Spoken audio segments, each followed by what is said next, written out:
Lucas capítulo 17, versículo 26, diz que assim como no dia de Noé, será a vinda do nosso Senhor Jesus Cristo. Eu queria neste breve momento refletir com você algumas considerações importantes para a nossa vida. Será que nós não estamos vivendo um tempo até pior do que os dias de Noé? Os dias de Noé, a palavra do Senhor diz que Deus fez descer um dilúvio devido à desobediência do homem. O homem se degradou pelo seu pecado. O homem amou mais as coisas do mundo, as coisas materiais, aquilo que é periférico, chegando ao ponto de se esquecer de Deus. Criador, Senhor dos céus, aquele que fez o universo para que o homem habitasse e nele dirigisse, coordenasse, o homem se esqueceu dele. Pior do que se esquecer, assim como é um resultado do esquecimento de Deus, é a degradação da própria humanidade. O homem caiu numa perversão, a ponto de se perder de tal maneira, se esqueceu do seu Deus, caiu no pecado, promiscuidade, tudo que não é conveniente à palavra de Deus, o homem praticou. Então Deus decide acabar com a humanidade, mas ao acabar, ele tem alguém que se mantém firme a ele e não se esquece dele, Noé. Mas eu quero me atentar para o texto de Lucas 17, porque a palavra do Senhor diz que Jesus nos alerta, dizendo que na sua segunda vinda, ele virá como nos dias de Noé. Estarão casando e dando em casamento. Estarão comendo e bebendo. E não vão perceber que o Senhor está voltando. Isso traz para nós algumas lições, algumas implicações, algo interessante. E antes de qualquer coisa, a pergunta é: como eu estou preparado, ou como eu estou me preparando para me encontrar com o Senhor? Você que está me assistindo nesta hora, talvez você esteja vivendo do seu jeito, como você quer, da forma que você sempre quis, do jeito que você sempre viveu. Mas é interessante que às vezes nós nos esquecemos que tudo que nós temos, inclusive a nossa própria vida, ela é passageira.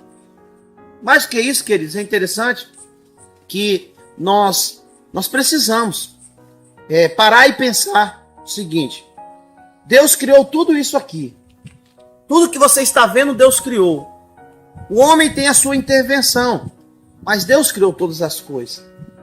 Por que será que nós muitas vezes vamos nos esquecer do nosso Deus?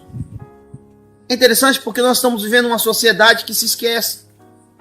Nós muitas vezes só lembramos de Deus nos dias maus, nos dias ruins, quando as coisas não vão bem, quando a doença bate à nossa porta, quando o dinheiro acaba em nossa carteira, quando o alimento se vai e não temos mais para comprar. É interessante porque parece que nós vivemos só para isso, para comer, para desfrutar do que temos, para esbanjar do que ganhamos, e nos esquecemos que Jesus vai voltar, nos esquecemos que um dia vamos morrer, e que isso aqui, como diz a palavra do Senhor, vão passar, céus e terras vão passar, mas jamais a palavra de Deus passará. Mais do que isso, queridos, nós paramos para pensar no seguinte: a Bíblia, esse texto que nós acabamos de citar, Lucas 17, capítulo 17, a partir do verso 26, a palavra do Senhor está dizendo que na segunda vinda do Messias, do Senhor Jesus Cristo, as pessoas vão estar exatamente como no tempo de Noé, descuidadas, vivendo para o mundo, a ponto de terem se esquecido de Deus. Eu quero fazer uma pergunta para você que está aqui agora, me assistindo.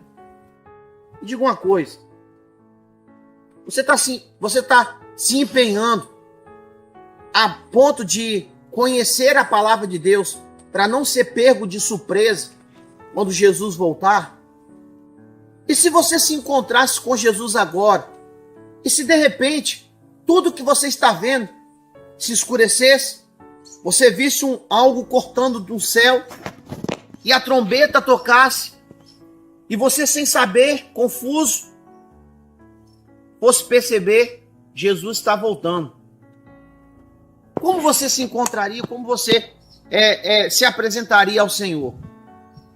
Esse texto traz para nós algumas lições importantes. A primeira: o povo foi pego de surpresa no tempo de Noé, e muitos vão ser pegos de surpresa no tempo de Jesus, na segunda volta de Jesus, porque eles vão mais amar o mundo do que era Deus.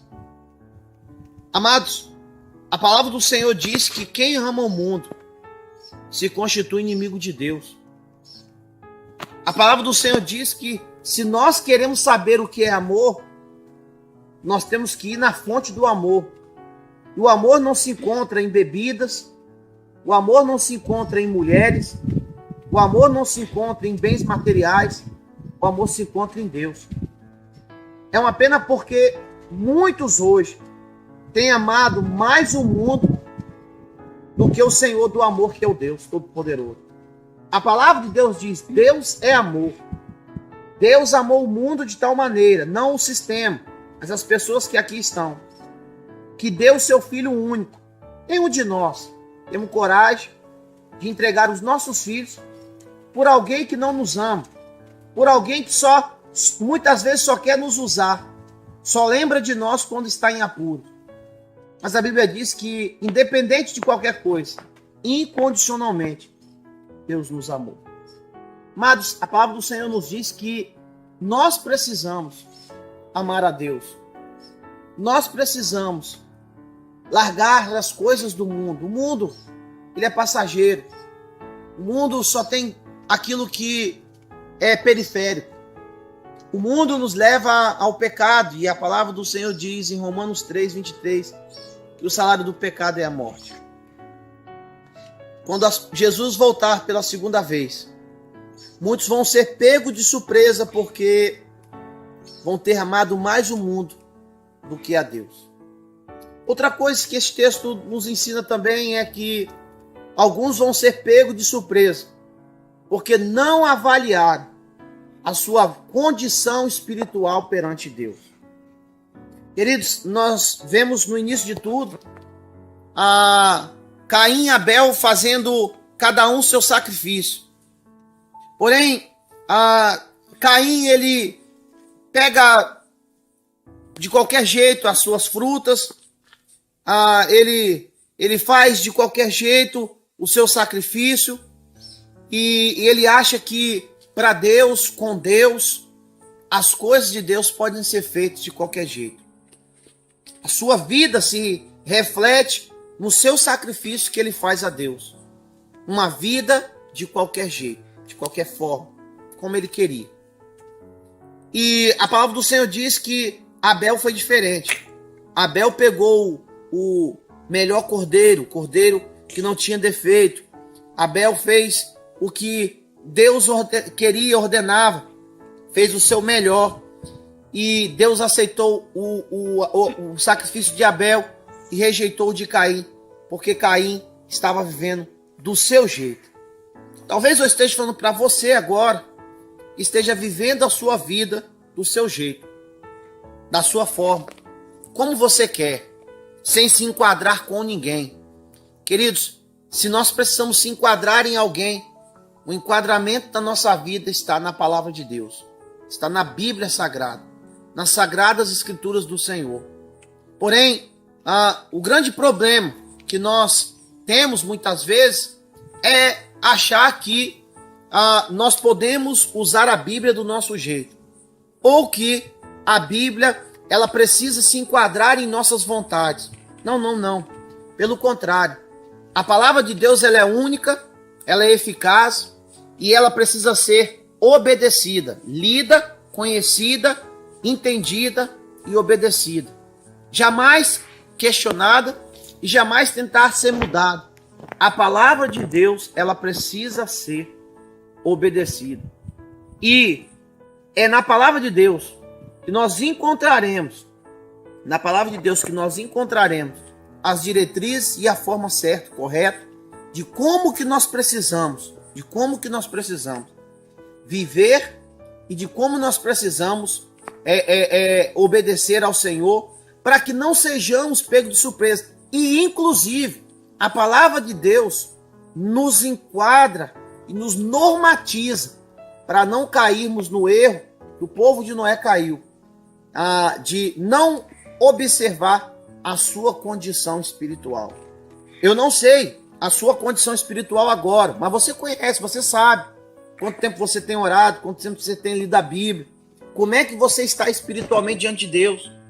Porque é interessante que às vezes, querido, nós nos esquecemos da nossa condição espiritual. As pessoas vão ser pegas de surpresa na segunda vinda de Jesus, porque elas não vão avaliar a sua condição espiritual. Para quê, pastor? Para uma condição: se arrepender. Esta era a mensagem principal de João Batista: arrependimento.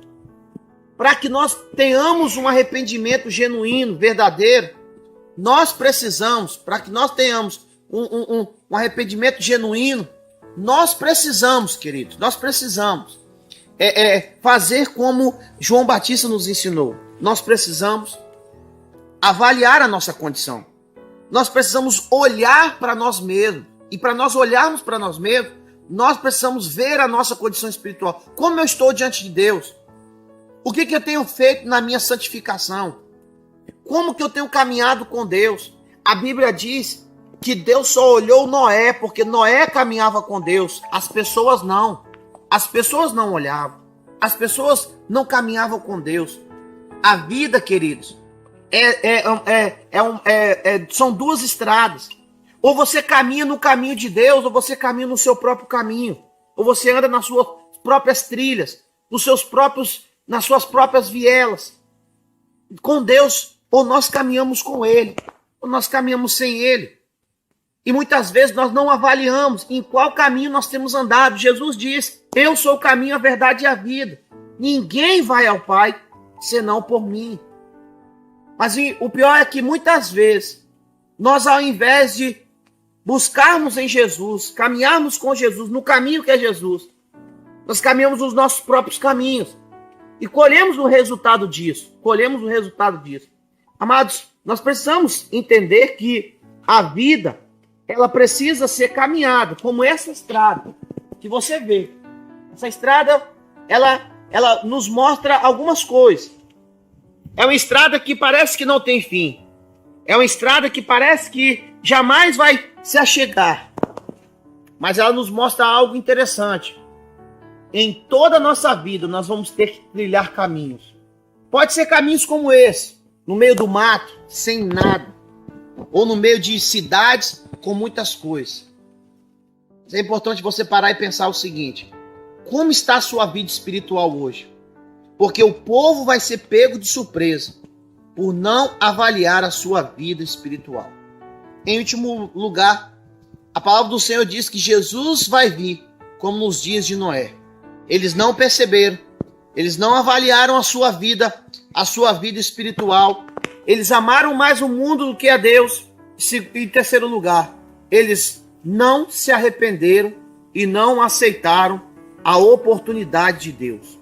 No tempo de Noé, foi a maior mensagem que Deus deu, 120 anos, Deus dizendo: eu virei com justiça, eu exercerei o meu poder.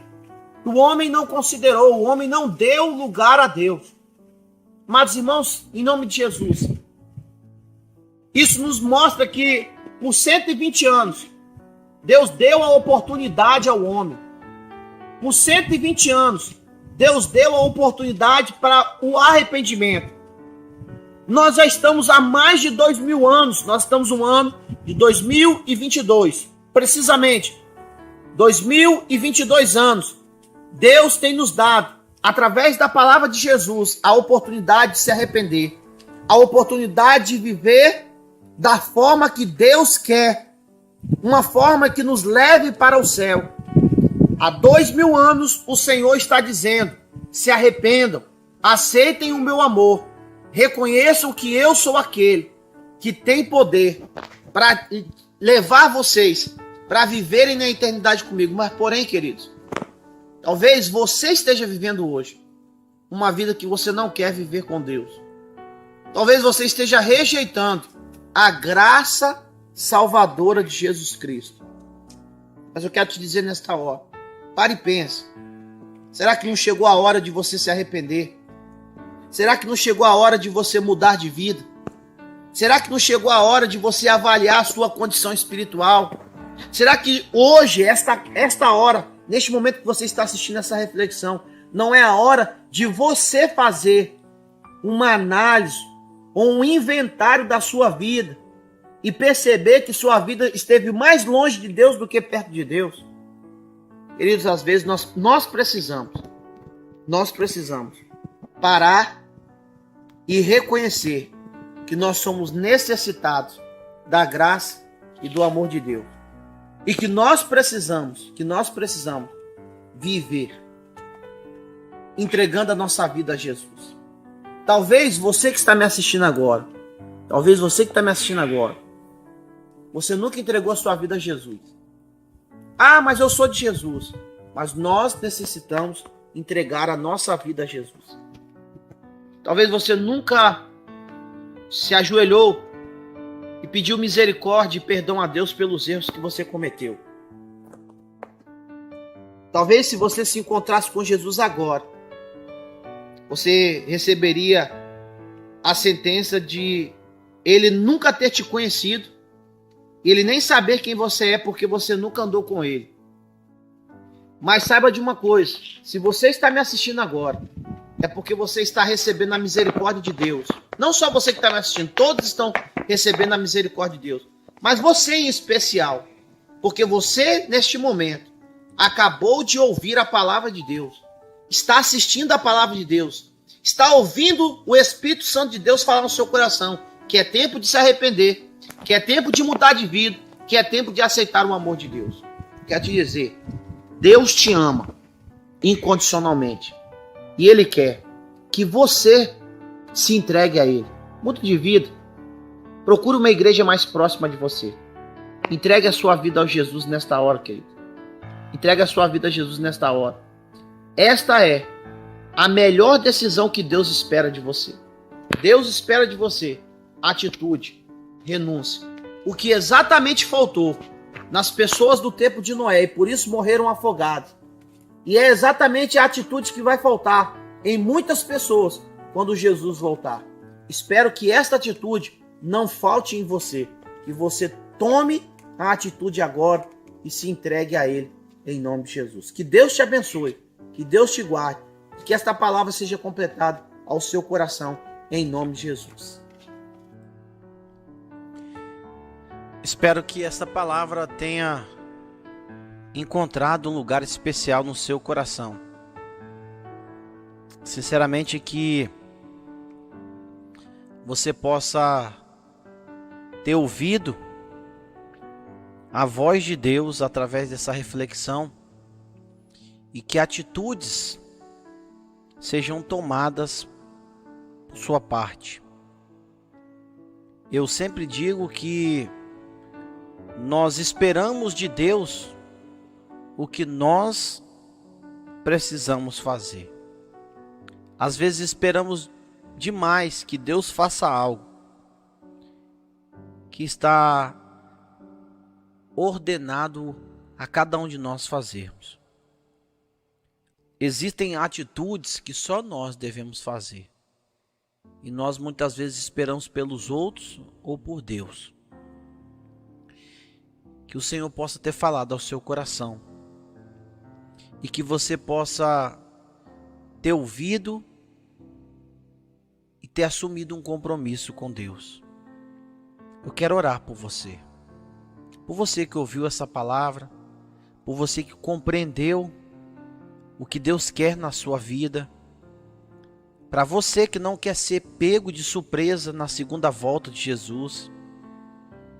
Para você que talvez esteja vivendo do seu jeito e não do jeito de Deus, e que hoje entendeu que não vale a pena viver do seu jeito. O que vale a pena é viver do jeito de Deus. Eu quero orar por você. Você pode fechar os seus olhos e baixar a sua cabeça? Você pode dizer para Deus nessa noite: Senhor, me perdoa. Senhor, tem misericórdia de mim. Senhor, eu vivi demais do meu jeito. E muitas vezes desconsiderei a sua voz. Mas nessa noite, Senhor, eu reconheço que o Senhor é a melhor opção. Que o Senhor é a minha melhor escolha. E que no Senhor nós encontramos paz, felicidade e salvação. Senhor, em nome de Jesus, repreenda das nossas vidas todo o mal. Abençoa, Senhor, o nosso caminhar, o nosso andar. Perdoa, Pai, os nossos pecados. Abençoa, Senhor, a nossa vida. Amplie o nosso entendimento, principalmente desta palavra que acabamos de ouvir. E que as atitudes que o Senhor espera que tenhamos sejam tomadas o mais breve possível. Eu quero orar ao Senhor nesta noite também pela vida do meu sobrinho Robert. Hoje é o seu aniversário. E eu te peço, Deus, que o Senhor transborde sobre a vida dele, de Paulinho, de Franciliane, de Caleb, seu irmão, as mais ricas bênçãos dos céus. Obrigado, Senhor. Nós te louvamos por tudo, por este programa, por cada pessoa que nos acompanhou, em nome de Jesus. Amém, amém, amém e amém. Louvado seja Deus.